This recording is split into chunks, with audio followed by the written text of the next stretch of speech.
దేవుడు ఇతను పంపించి ఇతని ద్వారా దేవుని యొక్క జీవనాలకు వస్తూ ఉన్నదన్న సంగతి వాళ్ళకి తెలియలేదు. హల్లెలూయా. అయితే వాళ్ళలో ఉన్న ప్రజలు, వాళ్ళలో ఉన్న మోషే, యెహోషువ, కాలేబులు మోషేను పరిపూర్ణంగా వెంబడించి ఈయనలో దేవుడు ఉన్నాడు, ఈయనలో దేవుడు ఉన్నాడు, ఈయనలో పరిశుద్ధాత్మ జీవం పోస్తా ఉన్నాడు, ఈయన మనం వెంబడించే నాయకుడై ఉన్నాడు. దేవుడే శరీరధారి మన ముంగిట ఉన్న దేవుడు ఇప్పుడు మన మధ్యలో ఉన్నాడు. ఆయన ఎవరో మోషే రూపంలో ఉన్నాడు. దేవుడు ఎలా ఉన్నాడండి? మోషే రూపంలో ఉన్నాడు. ఆయన ఎవరో కదా ఈయనే అని చెప్పి యెహోషువ, కాలేబులు ఎప్పుడైతే పరిపూర్ణంగా వెంబడించారో వాళ్ళు దేవుని యొక్క స్వాస్థ్యాన్ని పొందుకొని ఆ పాలు తేనె ప్రవహించే దేశంలోనికి వాళ్ళు వెళ్ళారు. మరి మిగిలినందరూ ఏమైపోరండి? ఒక్కసారి మనం చదువుదాం. హెబ్రీ పత్రిక 3:8 పౌలు గంభీరమైన ప్రసంగం ఇది.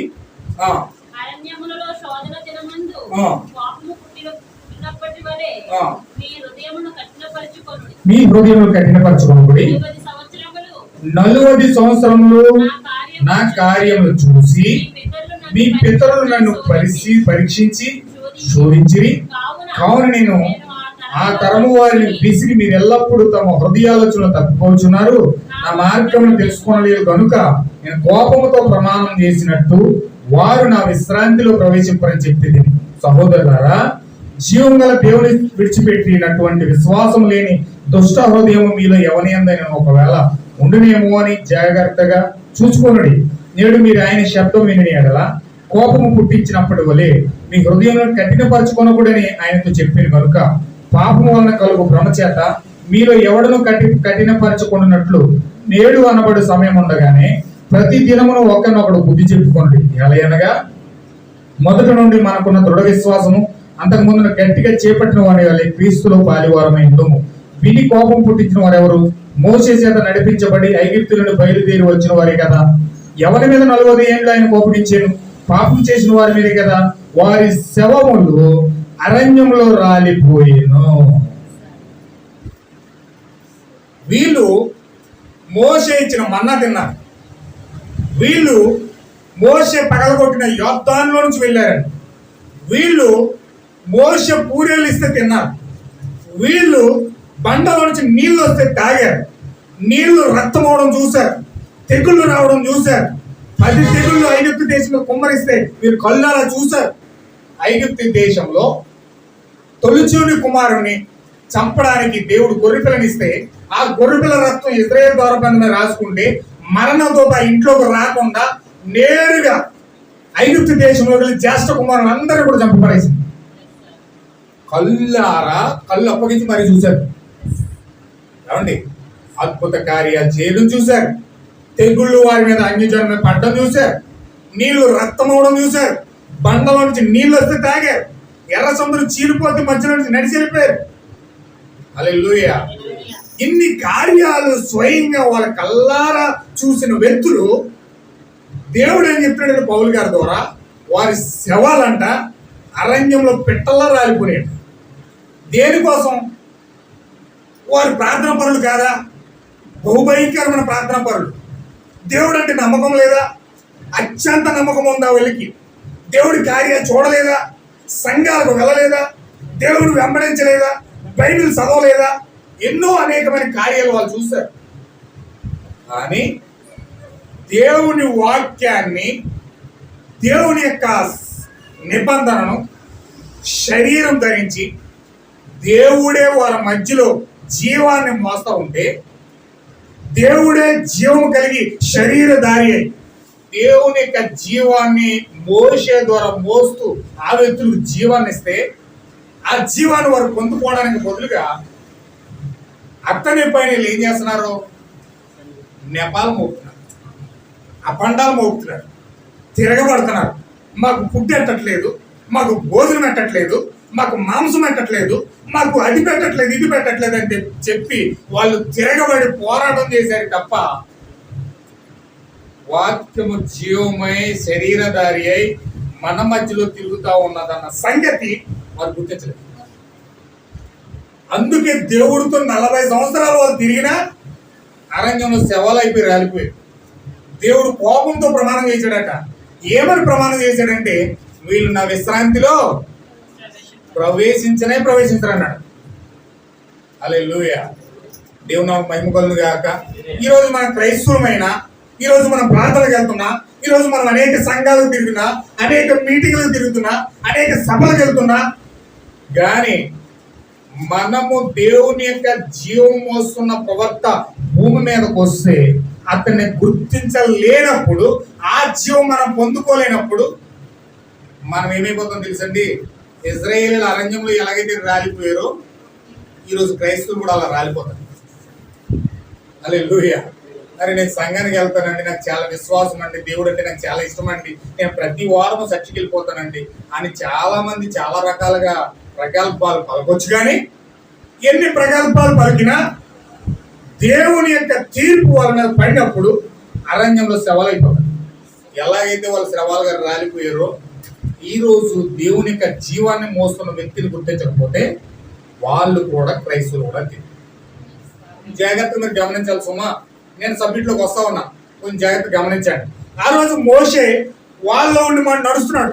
ఒక ముసలోని మాత్రమే చూశారు వాళ్ళు, ఒక సింపుల్ గంట వేసుకున్న వాడినే చూశారు, ఒక వంకర కర్రేసి తిరుగుతున్న వ్యక్తినే. ఆ శారీరకంగా ప్రకృతి పరంగా ఆ భౌతిక రూపం ఒక ముసలి రూపం కనబడింది. కానీ ఆయనలో ఉన్నవాడు ఎవరంటే సాక్షాత్తు దేవుడే వాళ్ళు నడుస్తూ ఉన్నాడు. హల్లెలూయా. ఇప్పుడు నోవహు అయిపోయాడు, మోషే అయిపోయాడు. ఇప్పుడు దేవుడు ఏం చేశాడంటే ఏలియాను పంపిస్తా ఉన్నాడు. ఏలియాను పంపిస్తా ఉంటే ఏలియాను అక్కడికి ఎందుకు పంపిస్తున్నాడంటే, చూడండి ఒకసారి 2వ రాజులు 17 అధ్యాయం చదువుదాం. మొదటి రాజు 17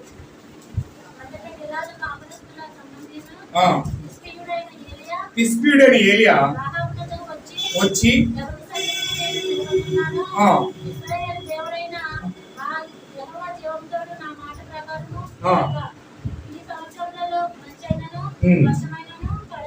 పడదని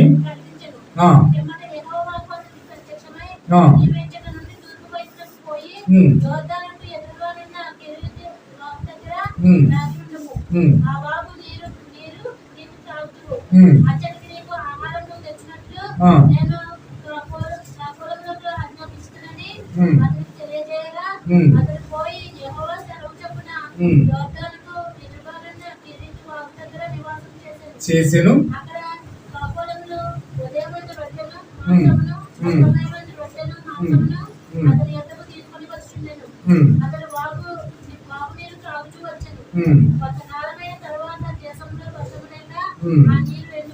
దేవుని నామమునకు మహిమ కలుగును గాక.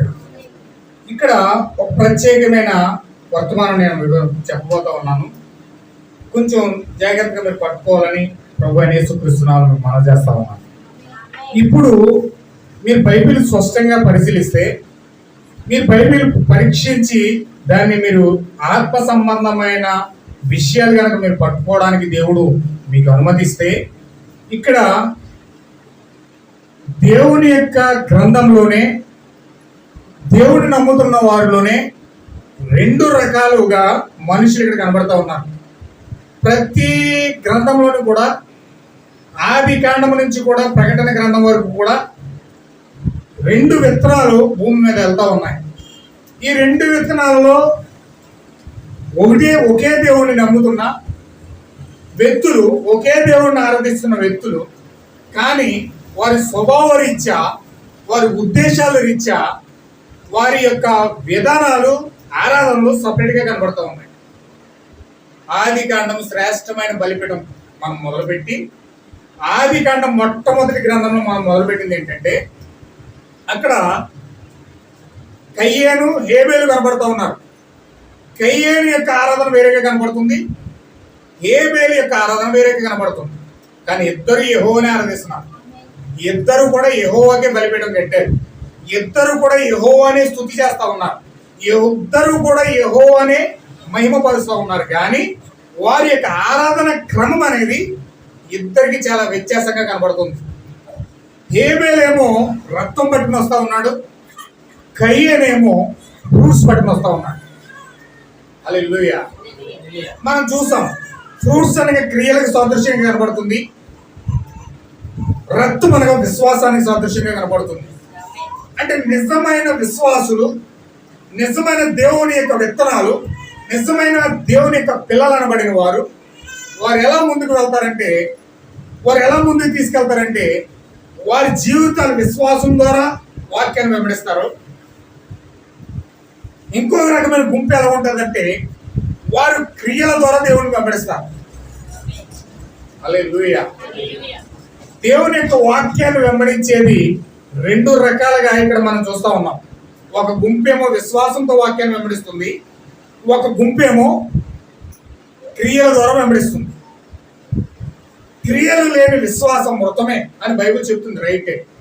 కానీ ఆ క్రియలు ఎలా ఉండాలంటే విశ్వాస సహితంగా ఉండాలి. విశ్వాసం సహితంగా లేని క్రియలు దేవుని దగ్గరికి చేర్చలేదు. వీళ్ళు ఏం చేస్తారంటే ఈ కయ్యేని యొక్క ఆరాధికులు, ఈ కయ్యేని యొక్క వంశము, ఈ కయ్యేని యొక్క విత్తనం కలిగిన వారు ఏం చేస్తారంటే మంచి ప్రార్థన చేశామా, మంచి పాట పాడామా, మంచి ఆరాధన చేశామా, దేవుడికి హోమాలు అర్పించామా, బలులు అర్పించామా అని ఇవి మాత్రమే చూసుకుంటారు. కానీ భౌతిక సంబంధమైన కార్యాలు మాత్రమే చూసుకుంటారు. కానీ నేను ప్రార్థనకి వెళ్ళాను ఇవాళ, దేవుడు నాతో మాట్లాడాడు, నన్ను నడిపించేశాడు, అయిపోయింది. ఆ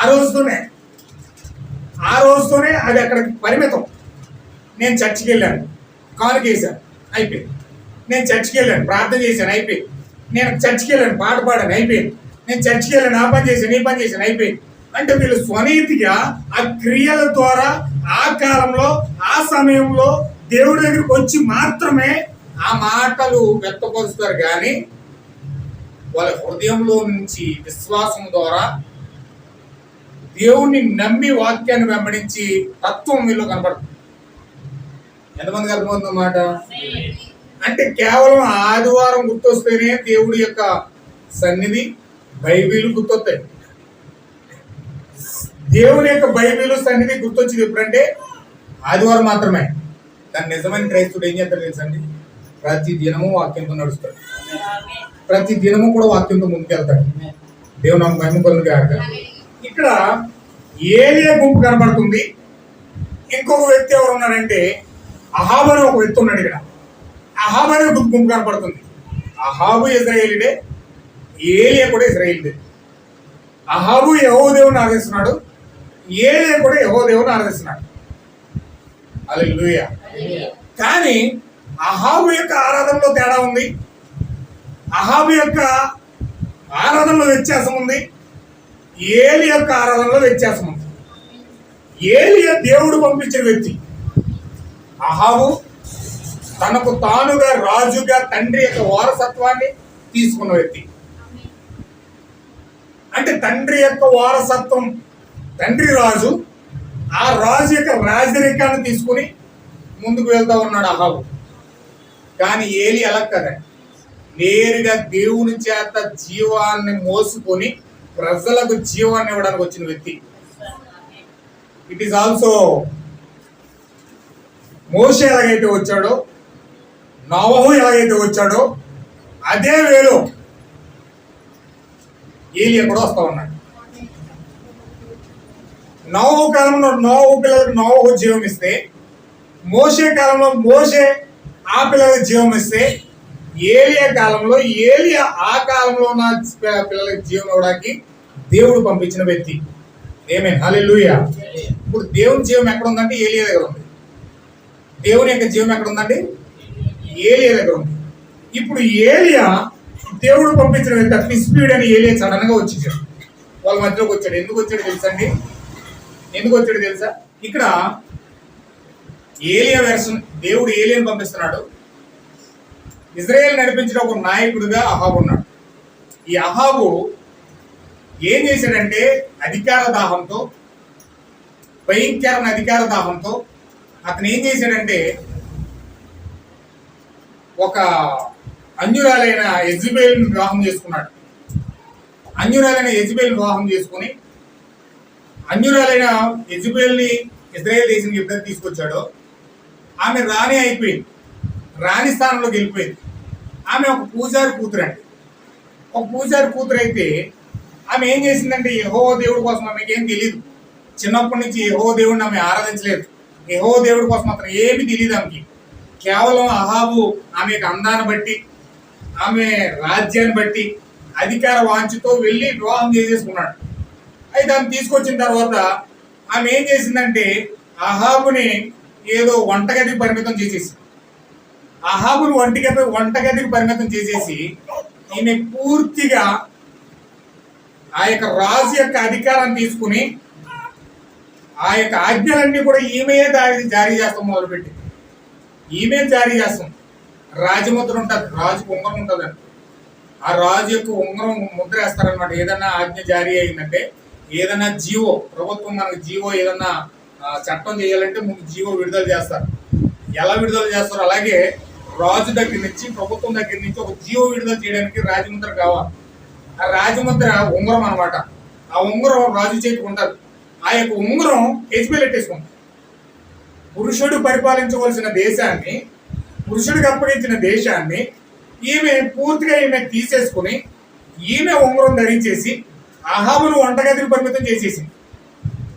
హల్లెలూయా. మీకు తెలుసండి, పరిశుద్ధాత్మ పొందుకున్న ఎవరైనా సరే, ఏ స్త్రీ అయినా సరే పురుషుడికి ఇవ్వాల్సిన గౌరవం పురుషుడికి ఇస్తారు. భర్తకి ఇవ్వాల్సిన గౌరవం భర్తకి ఇస్తుందండి. ఏ మాత్రము కూడా ఆమె వంటగదికి పరిమితం చేయదు. ఏ మాత్రము కూడా ఆమె ఒక ఆడింపుని చూసినట్టుగా చూడదు. ఏ మాత్రము కూడా ఆ భర్తకి ఇవ్వాల్సిన స్థానాన్ని భర్తకి ఇస్తుంది. ఆమె ఎక్కడ లోబడాలో అక్కడ లోబడుతుంది, ఎక్కడ తగ్గాలో అక్కడ తగ్గదు. ఏ విధంగా ఆమె శిరస్సు కింద నాయకత్వాన్ని వహించాలో ఆ విధంగా నడుస్తుంది. భర్తను దాటి ఏ మాత్రం కూడా పనిచేయదు. పరిశుద్ధాత్మ కలిగిన స్త్రీ అయితే, ఆమెలో పరిశుద్ధాత్మ ఉంటే, దేవుని యొక్క జీవమాత ఆమెలో ఉంటే, ఆమె ఎల్లప్పుడూ కూడా తన భర్తను పైలే ఉంచుదా తప్ప ఎంత మాత్రం కూడా కాలు కింద అణచడానికో, లేక 10 మందిలో అవమానపరచడానికో, లేకపోతే ఆమె యొక్క అధికారాన్ని అంతా కూడా, భర్త యొక్క అధికారాన్ని అంతా తీసుకోవడానికి ప్రయత్నం చేయదు. హల్లెలూయా.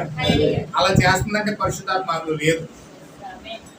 కానీ మరి ఏం చేస్తాడు? ఆ ప్రేమించి చేసుకున్నాడు కదా అహాబు గారు, పడాలి మరి వంటగదికి పరిమితం అయిపోయాడు. ఉంగరం ఏమో యెజబెల్ చేతికి ఇచ్చేసాడు. ఈమె ఏం చేస్తుందంటే అధికారం చేస్తా ఉంది. ఎలాంటి అధికారం అంటే, అప్పుడు ఇశ్రాయేలు ప్రజలందరికీ కూడా ఒక దేవుడు ఉన్నాడు. వాళ్ళందరూ కూడా యెహోవా దేవుడిని ఆరాధిస్తున్నారు. వాళ్ళందరూ కూడా యెహోవా నామాన్ని స్మరిస్తున్నారు. వాళ్ళకి 10 ఆజ్ఞలు ఉన్నాయి. నీ దేవుడైన యెహోవా అని తప్ప వేరొక దేవుడు నీకు ఉండకూడదు.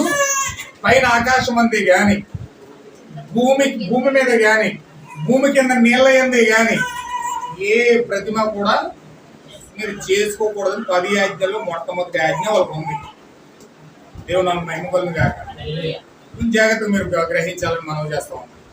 ఇప్పుడు 10 ఆజ్ఞలు బట్టి ఇశ్రాయేలు దేశం అంతా నడుస్తుంది. మోషే వాళ్ళకి చట్టం ఇచ్చాడు. చట్టాన్ని బట్టి మనం ముందుకెళ్ళిపోతా ఉన్నాం. కానీ యెజబెల్ వచ్చి ఏం చేసిందో తెలుసండి? దేవుడు మనిషి అవుతాడు.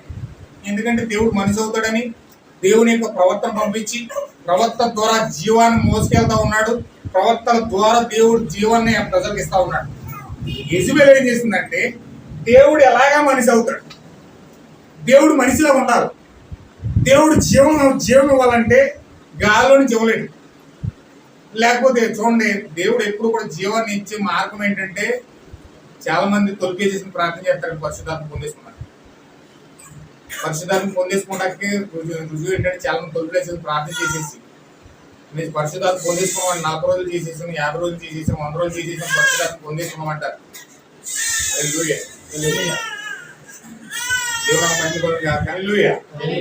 అయితే ఇక్కడ ఏం జరిగిందంటే, యెజబెల్ వచ్చి, ఈ యెజబెల్ స్త్రీ ఏం చేసిందంటే, యెహోవా దేవుడు మనిషి అవుతాడు. ఆ మనిషి అయిన వ్యక్తి ఎలా ఉండాలంటే, ఆ మనిషి అయిన వ్యక్తి ఎవరో కాదు, బయలుదేవుడే మనిషి అవుతా ఉన్నాడు. అంటే సూర్యుడే దేవుడు అవుతా ఉన్నాడు.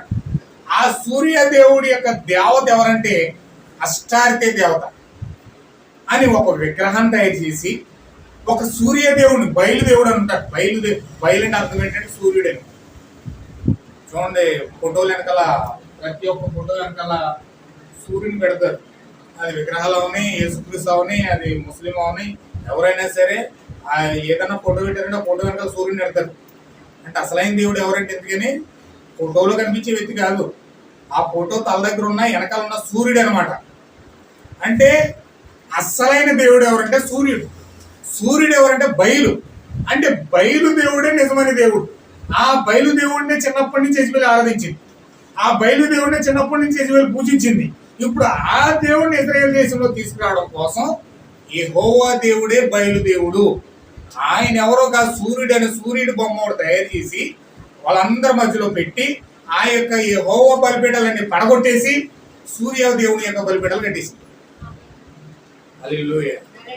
కానీ ఎంతమందికి అర్థమవుతుంది? ఏది ఇది ఎక్కడ జరుగుతుందండి? ఫిలిప్పీ దేశంలోనో, అమోరియల్ దేశంలోనో, లేకపోతే అన్య దేశాల్లో జరగట్లా. ఇది ఎక్కడ, ఈ కార్యం ఎక్కడ జరుగుతుందంటే సాక్షాత్తు ఇశ్రాయేల్ దేశంలో జరుగుతుంది. ఇశ్రాయేల్ దేశంలో యెజబెల్ స్త్రీ ఎంటర్ అయి ఆమె ఏం చేస్తుందంటే యెహోవా దేవుని తీసుకెళ్లి పక్కనెట్టేసి ఆయన ఏం చెప్పాడు, పైన ఆకాశం అందే గాని, కింద భూమి అందే గాని, భూమి కింద నీళ్ళ అందే గాని ఏ ప్రతిమ కూడా మీరు చేసుకోవద్దని ఆజ్ఞ ఉంది. కానీ యెజబెల్ ఏం చేసిందో తెలుసండి, ఒక సూర్య ప్రతిమ తయారు చేసి, ఒక సూర్య బొమ్మ తయారు చేసి అక్కడ పెట్టి ఆ యెహోవా దేవుడే ఈ బయలు దేవుడు అంట. ఆ బయలు దేవుడే, సూర్యదేవుడే యెహోవా దేవుడు అంట. ఇశ్రాయేల్ ప్రజలందరినీ ఎవరు ఆరాధించకపోయినా, ఎవరు స్తుతించకపోయినా యెహోవా దేవుడు బయలు దేవుడు అని నమ్మకపోతే చంపేస్తుంది. యెహోవా దేవుడు బయలు దేవుడు అని నమ్మకపోతే చంపేస్తుందండి. కఠినమైన చట్టాలు తీసుకొచ్చింది. ఈ దేవుడిని నమ్మాలి, ఈ విగ్రహాన్ని నమ్మాలి, ఈ పూజలే చెయ్యాలి, వేరొక దాన్ని ఎవరు చేసినా సరే ఈ యొక్క దేశ బహిష్కరణ చేస్తాం, దేశ ద్రోహిని ప్రకటిస్తాం అని చట్టాలు తీసుకొచ్చింది. హల్లెలూయా. వింటున్నారా? ఎందుకంటే రాజ్యం ఆవిడ చేతిలో ఉంది, జీవోలు జారీ చేస్తా ఉంది, చట్టాలు వస్తా ఉన్నాయి. యెహోవా దేవుడే బయలు దేవుడు నమ్మలేని ప్రతి ఒక్కరిని కూడా చాలా కఠినమైన శిక్షలు ఏర్పడతా ఉన్నాయి. ఇక్కడ చాలా కఠినమైన శిక్షలు వస్తూ ఉన్నాయి. ఆ దేవుడు నమ్మమని ఒత్తిడి చేస్తూ ఉన్నారు. ఆ దేవుడే యెహోవా దేవుడే బయలు దేవుడు అని చెప్పడానికి 450 మంది అబద్ధ ప్రవర్తన తయారు చేసింది. అబద్ధ ప్రవర్తన తయారు చేసి వీళ్ళేంటి యెజబెల్ జీతం ఇస్తాపై ఆ నెల జీతాలు తీసేసుకుని వచ్చి వీళ్ళు ఏం ప్రసంగాలు చేస్తారు, పులిపిడి దగ్గర నిలబడి యెహోవా దేవుడే ఈ బయలుదేవుడు, ఈ బలిపీఠం ఏంటో తెలుసా, బయలుదేవుడు, ఈ బయలుదేవుడు మీరు ఆరాధించాలి. ఇప్పుడు దేవుడు ఎలా మారాడంటే యెహోవాయే బయలుగా మారాడు. మీరు అందరూ బయలుని ఆరాధించండి, మన దేవుడు బయలు, మన దేవుడు, మన దేవత అష్టార్తే అని వీళ్ళు బైబిల్ పెట్టుకుని ప్రసంగాలు చేస్తున్నారు. హల్లెలూయా. బైబిల్ పెట్టుకున్నది ఏం బైబిల్ పెట్టుకున్నారు, ప్రసంగం ఏమో బయలుదేవుడు కోసం చేస్తున్నారు. అలా చేయమంటుంది యెజబెల్. ఒకవేళ అలా చేయలేదు చంపేస్తుంది. చట్టాలు భయంకరంగా జైలు పెడుతుంది, కోటాలతో కొట్టిస్తుంది, భయంకరంగా వాళ్ళు ఎదుర్కోకుండా భయంకరమైన శిక్షలు, వాళ్ళు ఎదుర్కోకుండా చంపేయడం, నసట్లో ఓసం మేకలు దింపేయడం, బతుకుండగానే సింహాలు వేసేయడం, గర్భిణీ స్త్రీలు తీసుకొని వాళ్ళ పొట్టల చీల్చేసి ఆ లోపల ఉన్న బిడ్డను బయట లాక్కొచ్చి ఎగరేసి కత్తి నరకడం, ఇలా భయంకరమైన శిక్షలను అమలు చేస్తూ ఉంటే ఇశ్రాయేల్ ప్రజలందరూ కూడా యెజబెల్కు భయపడి, ఆ చట్టాలకు భయపడి వీళ్ళు ఏం చేస్తారు, ప్రాణాలు దక్కించడం కోసం మనసులోనేమో యెహోవా దేవుడు నమ్మాలా, ఈ బయలుదేవుడు నమ్మాలా, ఏం అర్థం కాని పరిస్థితిలో ఉన్నారు. తలకిందులు అయిపోతున్నారు. ఎవరి నిజం చెప్తున్నారు? 450 మంది పాస్టర్లు వచ్చేసారు, బైబిల్ పట్టుకున్నారు, యెహోవా దేవుడే బయలుదేవుడు అంటున్నారు. ఏ పాస్టర్ మాట నమ్మాలో తెలియట్లేదు, ఏ పాస్టర్ నిజం చెప్తున్నాడో తెలియట్లేదు. అందరూ బయలుదేవుడే యెహోవా దేవుడు అంటున్నారు. ఏ భాష ఎవరు పాస్టర్ చెప్పినా వీళ్ళకి బయలుదేవుడు అని చెప్తేనే జీతం వస్తుంది. జీతం వస్తుంది, ఒకవేళ చెప్పలేదా జీతం కట్ అయిపోద్ది, మనిషి ప్రాణాలతోనే ఉండడు. హల్లెలూయా. ఇలా ప్రాణాలు జడిసి 450 మంది ఏం చేస్తున్నారంటే వాళ్ళు చాలా విధాలుగా ప్రజలందరినీ కూడా బయలుదేవుడికి వైపు మలిచేశారు. ఇశ్రాయేల్ ప్రజలందరూ 2 తలంపుల మధ్యలో వెళ్ళిపోయారు. 2 తలంపుల మధ్యలో వెళ్ళిపోయి వాళ్ళు ఎంత గజిబిజిలో వెళ్ళిపోయారంటే వాళ్ళు ఎంత గందరగోళంగా వెళ్ళిపోయారంటే మా దేవుడు ఎవరు, మమ్మల్ని సృష్టించిన సృష్టికర్త ఎవరు, అసలు ఉన్నాడా లేదా, ఏ పాస్టర్ నిజం చెప్తున్నాడు, ఏ సంఘం నిజం చెప్తుంది, ఏ బోధకుడు నిజం చెప్తున్నాడు, చాలా అయోమైన పరిస్థితుల్లో వెళ్ళిపోయాడు. స్టిల్ ఇప్పుడున్న పరిస్థితి అది. ఇప్పుడు ఏ విధంగా చట్టాలు వస్తూ ఉన్నాయో, ఏ విధంగా జీవోలు వస్తూ ఉన్నాయో, ఏ విధంగా ప్రపంచ క్రైస్తవము అన్యుల వైపు మొగ్గు చూపుతుందో, ప్రపంచ క్రైస్తవం అన్య దేశాలకు అన్య యొక్క విగ్రహాలన్నీ క్రైస్తవంలోకి వచ్చినాయో, ఆ రోజు ఏలియా రావడం గల కారణం ఏంటంటే క్రైస్తవంలోకి విగ్రహాలను వచ్చింది. హల్లెలూయా. ఎవరు వింటున్నారా? క్రైస్తవంలోకి విగ్రహాలను ఎలా వచ్చింది? ఆ బయలుదేవుడు క్రైస్తవంలోకి ఎలా వచ్చాడు? ఈ యెజబెల్ ఎలా వచ్చింది అని మనం ఆలోచిస్తే ఒక్కసారి మీరు ప్రకటన గ్రంథంలోకి వెళ్ళండి. ప్రకటన గ్రంథంలోకి వెళ్ళి 2:20 వచ్చిన చదవండి. 2:20.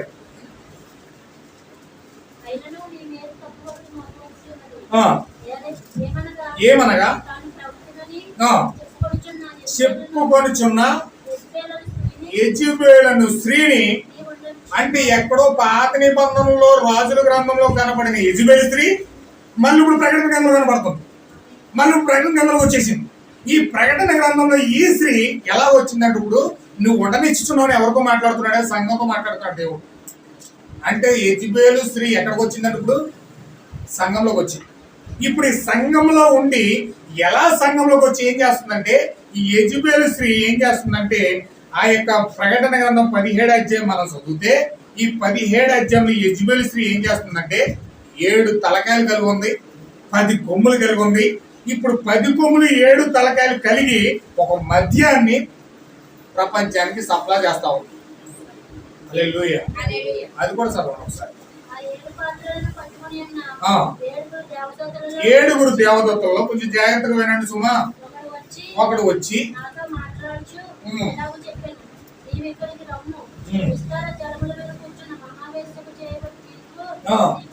ఈ మహావేశ ఎవరో కాదు, యెజబెలు స్త్రీ, నవీన యెజబెలు స్త్రీ అంటారు ఈమె.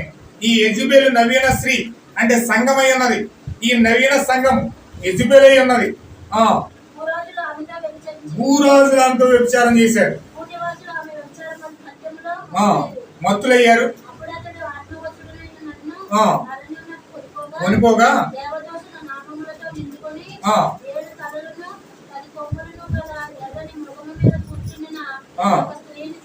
చూచి తిని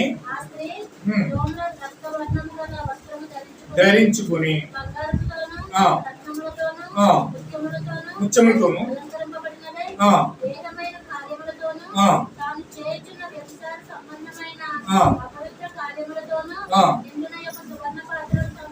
చేత పట్టుకుని దాని నొసట దాని పేరు ఇలాగూ రాయబడి ఉండేది, మర్మం వేశ్యలకును భూమిలోని ఏహమైన వాటిని తల్లి అయిన మహాబబులోను ఆ స్త్రీ పరిశుద్ధుల రక్తము చేతను, యేసు యొక్క అర్థసాక్షుల యొక్క రక్తము చేతను. ఇక్కడ చూడండి, ఆ యెజబెలు స్త్రీ ఎలాగైతే వచ్చి బయలుదేవుడే యెహోవా దేవుడు అని చెప్తూ, ఈమె ఏం చేస్తుందంటే నిజమైన యెహోవా దేవుడు కోసం చెప్తూనే చంపేస్తుంది. అదేంటమ్మా యెజబెలు అమ్మ తల్లి, నువ్వు అలా చెప్తున్నావు ప్రసంగం? మా దేవుడు మోషే ద్వారా ఏమని ఆజ్ఞాపించాడు? పైన ఆకాశం అందేనే గాని, కింద భూమి మీదే గాని, భూమి కింద నేల అందే గాని ఏ ప్రతిమ కూడా చేసుకోవద్దని మోషే ద్వారా దేవుడు ఆజ్ఞాపించాడు. నువ్వు చెప్పే భాష, నువ్వు చెప్పే బోధ బైబిల్ ప్రకారం, మోషే ధర్మశాస్త్రం ప్రకారం తప్పు. నువ్వు రాంగ్ ప్రసంగం చేస్తున్నావు, రాంగ్ ప్రీచింగ్ చేస్తున్నావు, రాంగ్ చట్టాలు తీసుకొస్తున్నావు అని ఎవరైనా ఎదురు తిరిగారా వాళ్ళు చంపేస్తారు. ఎవరైతే వాక్యం పట్టుకుని మోషే ధర్మశాస్త్రం పట్టుకుని నిలబడ్డారో వాళ్ళందరినీ కూడా చంపేస్తున్నారు. సేమ్ ప్రకటన గ్రంథంలో ఈ యొక్క యెజబెలు అనే స్త్రీ, ఈ నవీన యెజబెలు స్త్రీ, ఈ మహాబబులోను, ఈ వేశ్యలకు తల్లి, ఈ మర్మయుక్తమైన వేశ్య, ఈ నవీన వేశ్య ఏం చేస్తుంది తెలుసండి? 4వ వచనంలో 6వ వచనంలో చదివితే, ఆ స్త్రీ పరిశుద్ధుల రక్తము చేతను, యేసు యొక్క హతసాక్షుల రక్తం చేత ఏం చేసిందంటండి? అంటే ఇవి ఏం చేస్తుందండి? నిజమైన పరిశుద్ధాత్మ కలిగిన బోధకుల్ని నిజమైన అపోస్తులు బోధ చెప్తున్న వ్యక్తుల్ని, వాక్యము పట్టుకుని నిలబడిన సేవకుల్ని ఈ అబద్ధ సంఘం చంపుతుంది. ఎవరో హిందువులు, మతోన్మాదులు, లేకపోతే రకరకాల వ్యక్తులు క్రైస్తవులు చంపట్లేదు. కానీ ఎవరు చంపుతారు క్రైస్తవుల్ని? నిజమైన బోధ చేస్తూని అబద్ధ బోధ చేస్తూ చంపేస్తున్నారు. ఈ యొక్క నవీన యెజబెల్ సంఘం చంపుతుంది. యేసు యొక్క రక్తము చేత, యేసు యొక్క హతసాక్షుల యొక్క రక్తము చేత మత్తిలిపోయిందట.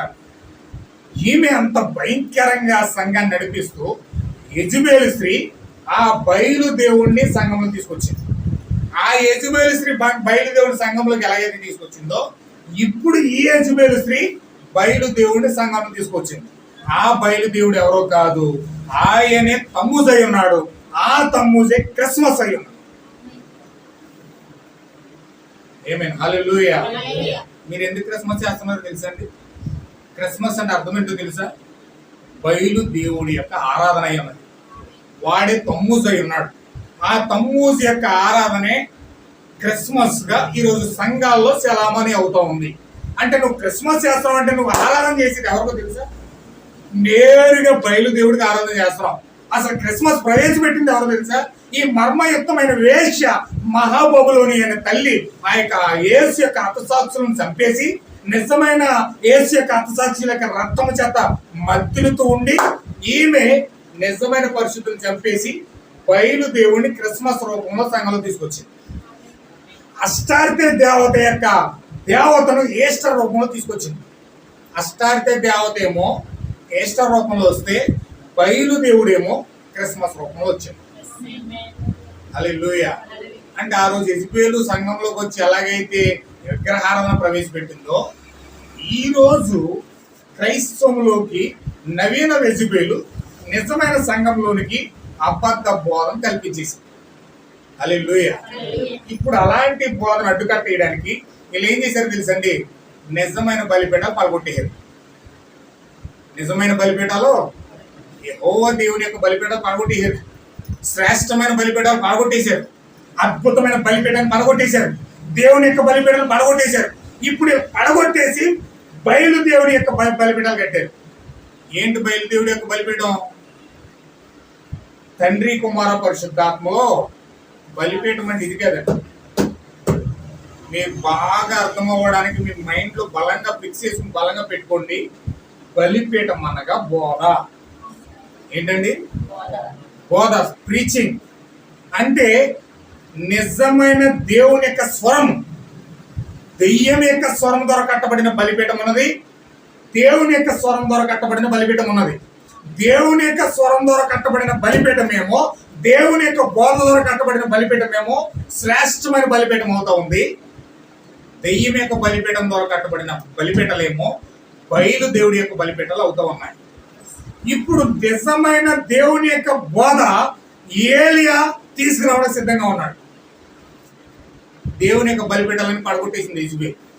దేవుని యొక్క బలిపీఠాలను పడగొట్టేసాడు అహాబు.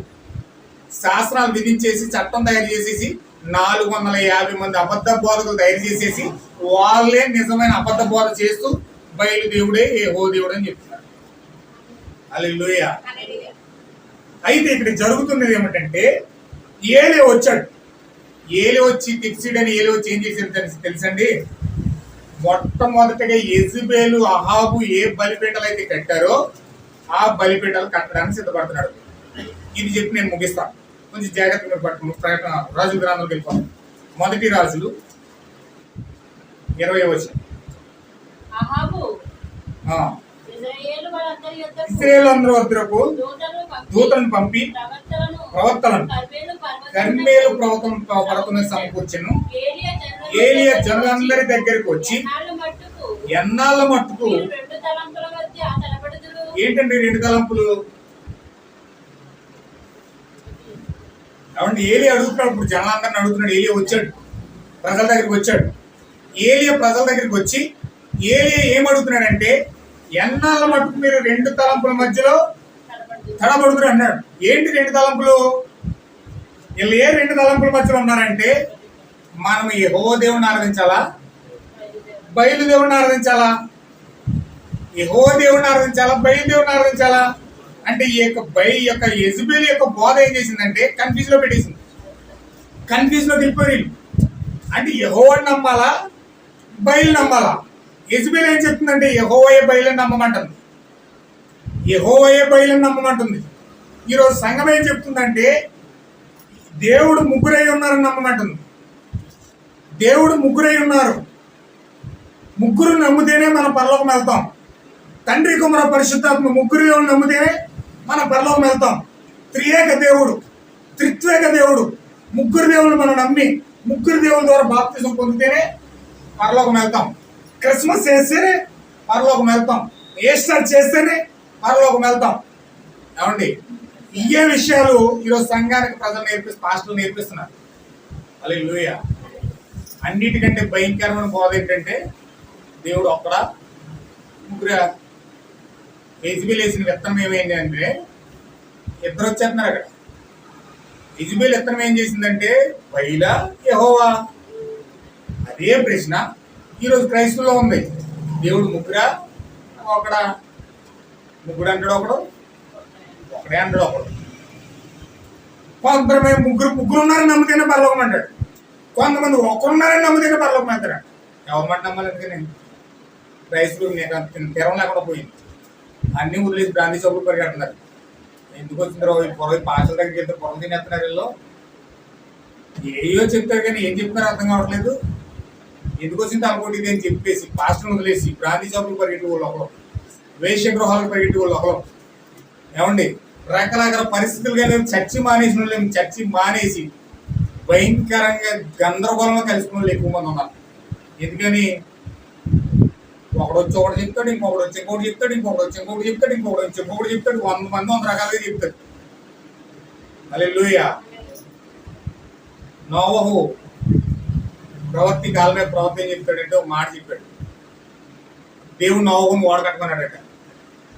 ఓడకట్టమంటే ఆ యొక్క వాడకు ఒక నమూనా ఇచ్చాడు. ఇన్ని చదరపు అడుగులు కట్టాలి, ఇన్ని మూరలు ఎత్తు కట్టాలి, ఇన్ని మూరలు పొడవు ఉండాలి అని చెప్పి చక్కగా కొలతలన్నీ ఇచ్చి దేవుడు వాడకట్టమన్నాడు. ఏ చెక్క తీసుకోమన్నాడంటే చెక్క ఏం తీసుకోమన్నాడంటే సితిసారకం ప్రాణం తీసుకోమన్నాడు. సితిసారకం ప్రాణం అంటే దూది చెట్టు అనమాట.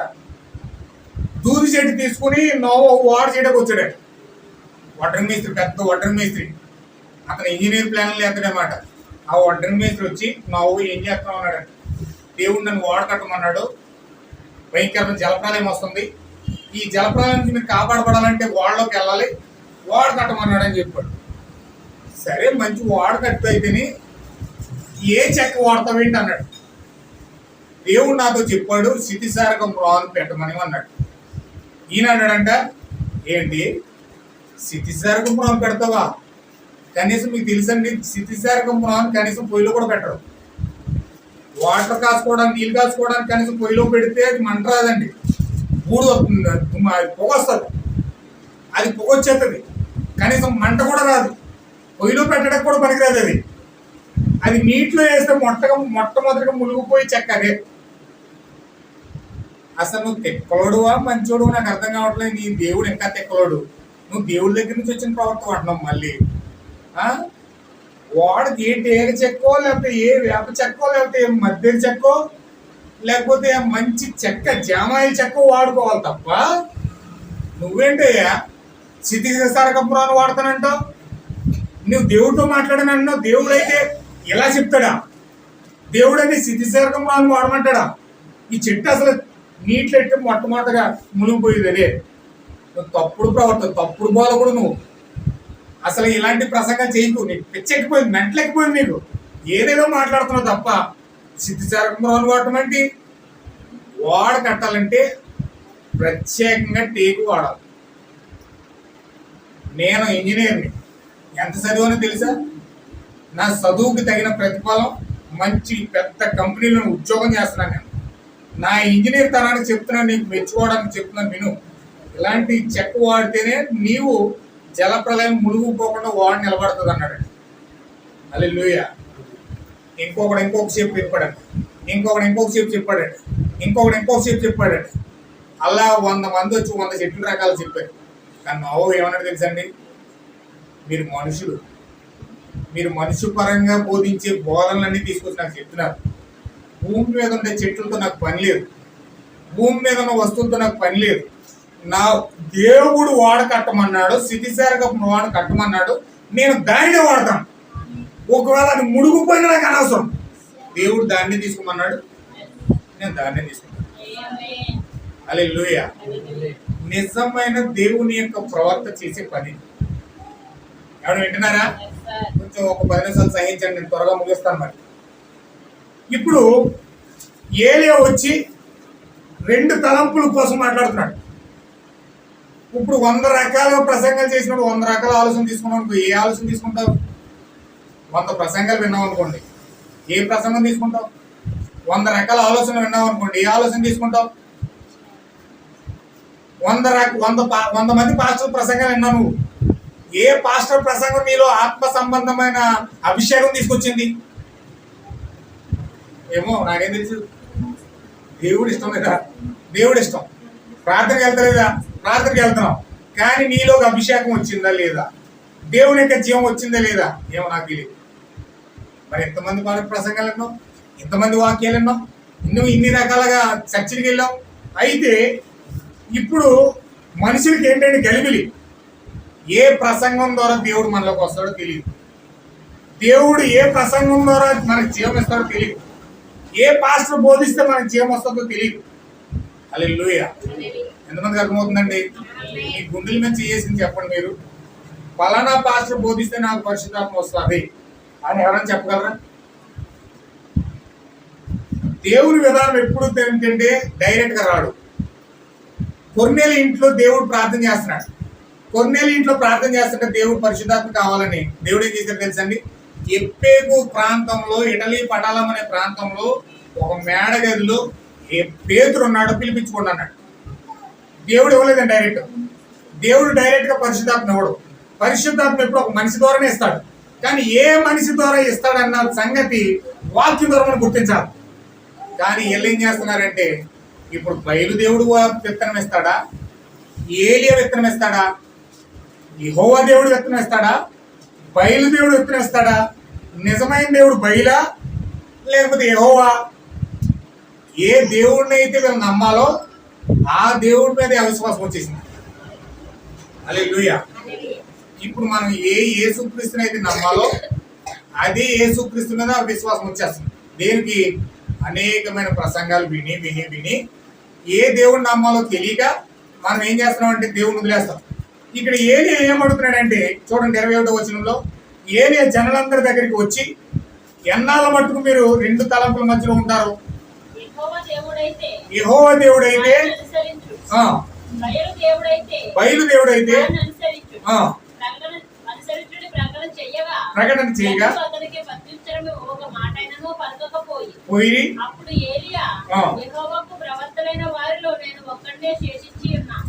అయితే బయలుకు ప్రవక్తలు 480 మంది ఉన్నారు.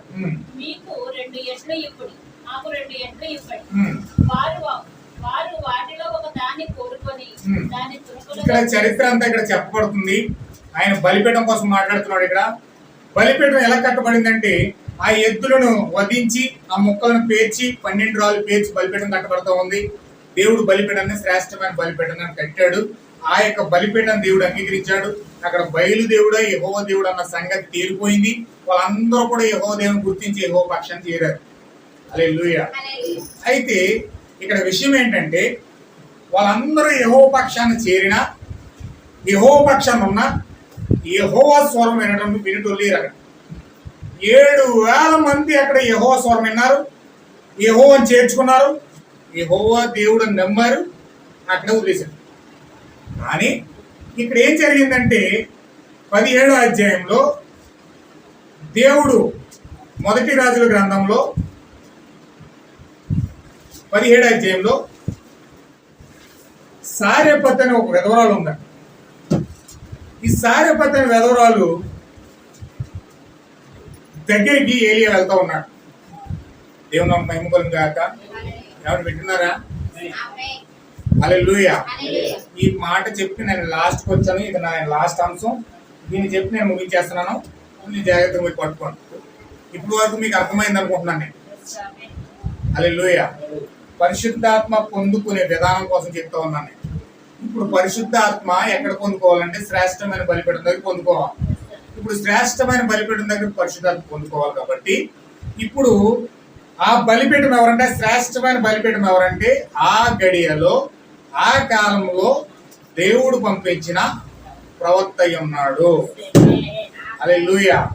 శ్రేష్టమైన బలిపీఠం అంటే సంఘాలు తిరిగి కలిసిపోకూడదు.